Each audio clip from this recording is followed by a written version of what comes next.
My final prediction sa Mr. International 2025. Hello Cruellas, mabuhay. This is Gaysel Ortega and welcome back to my YouTube channel.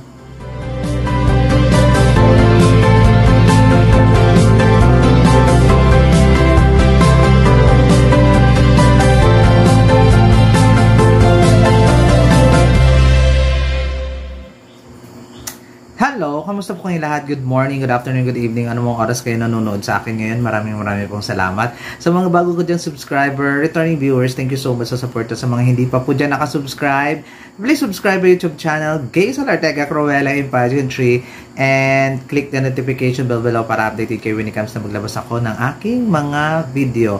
At ito na nga ang aking top 15 sa Mr. International 2025. Siyempre, napanood naman natin ang kanilang preliminary swimsuit at saka preliminary swimwear at saka preliminary evening wear. So, ayun yung tawag nila, imbis na formal wear. So, nilista ko naman lahat ang kung sino nga ba ang kumabog at yung deserve makapasok sa semifinalist. Pero, napili ko lang 15. I don't know kung top 20 ba ang semifinalist or top 15. Pero, napili lang akong 15 candidates na pwedeng pumasok sa semifinals.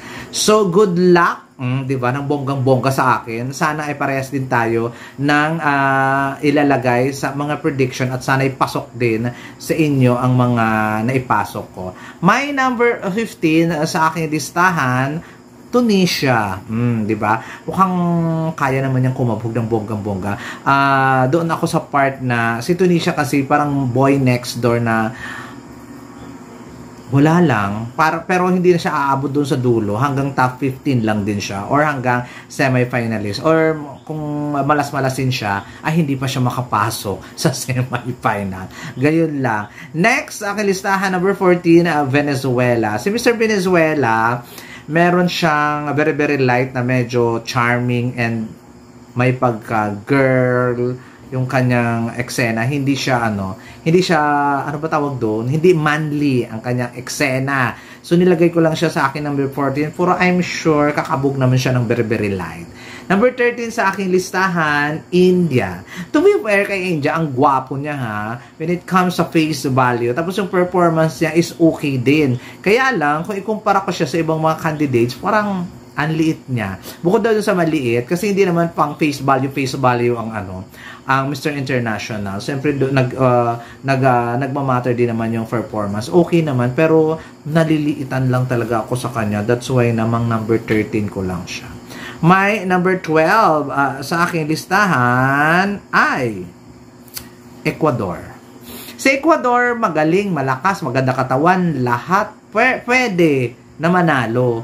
Pero doon ako sa punto na parang hindi siya alam mo yun, yung hindi siya aabot sa dulo. Talang kaya siyang ligwakin ng mga kasama niya. Pero kung magsulos siya, magaling siya. Pero kung may kasama siya, wala na. Parang natatabunan na yung kagwapuhan niya. That's why na number 12 lang nilagay ko siya.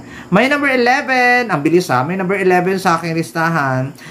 Hi! Indonesia. Kahit bet na bet ko siya, one of the charming candidate dito sa Mr. International. Pero pag face value, kung Mr. International ang pag-uusapan, hindi talaga siya prototype. Pero kung may type, kabog siya, si Mr. Indonesia. Marami siyang mga special award ha, pero parang hindi siya aabot sa dulo. Hanggang top 12 lang siya. Pero kung umabot man siya sa dulo, wala naman akong karapatan na magmaganda na para ano pa yung mga judges. Siyempre yung mga judges din yung may karapatan kung sino ikakabog nila at saka yung mga sponsor. So for me, Indonesia, number 11 lang. Pero pasok pa rin naman siya as a semi-finalist. My number 10 sa aking listahan, Mexico. Si Mexico, isa sa mga boy next door sa competition. Ang kinis, maayos ang eksena, maganda ang pasarela, technical ay walang problema. Tapos face value pa. To the point lang na hindi siya nagsistand out dahil sa dami din naman talaga ng mga gwapo at saka pang Mr. International prototype. So, that's why siguro na hindi siya masyado pinag-uusapan kaya hindi siya nagsistand out ang bonggang-bongga. But still, pasok siya sa aking top 10. My number 9 sa aking listahan, Canada. I don't know lang ha, kahit na marami siyang fans, maraming award, performance-wise, amazing face, amazing body, but doon ako sa punto na hindi siyang pang Mr. International. Hindi ko siya nakikitang pang Mr. International, pero magaling at malakas siya. Pasok sa aking number 9, Canada. My number 8, ay, nalungkot ako sa part na to, pero number 8 ko, Thailand. One of the yung lovely candidate, si Mr. Thailand. Yung smile niya, parang nakakahawa. Ang lakas din ng dating niya. Kumbaga, yung level ng capability niya sa competition ay talagang pang Mr. International din naman talaga. Pero, syempre, dahil may mga ibang lahi siyang nakakalaban, nauungusan yung kanyang face value, nauungusan ng mga nasa unahan niya, yung kanyang, yung baga, yung ano niya, yung appeal. Pero pag siya ang mag-isa, amazing. Kasi wala din naman akong di naman ako magdi-disagree kung kakabog naman siya sa top 5 kasi parang deserve naman niya.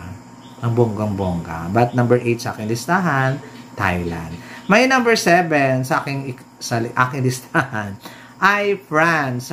Personally, France is my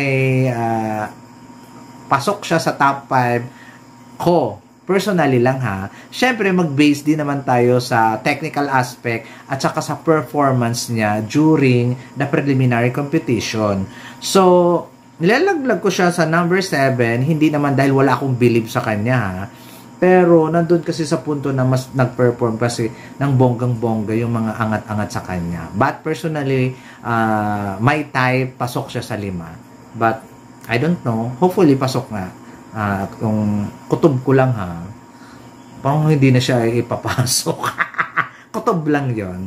Number 6, at ito na nga ang top 6. O, diba? Ipapasok ko pa, number 6, Nigeria. Ang lakas ng dating. Ang lakas ng chance nilang mag-back to back kasi mas kung physical aspect, ang siya ang pinaka-gwapong man of color dito sa competition sa Mr. International. Although, lahat naman sila ay okay din naman, lalong-lalo na yung mga African. Pero mukhang kakabog talaga. Siya ang representative ko ng African region sa Mr. International sa top 6. Mukhang papasok siya. Ang lakas niya talaga.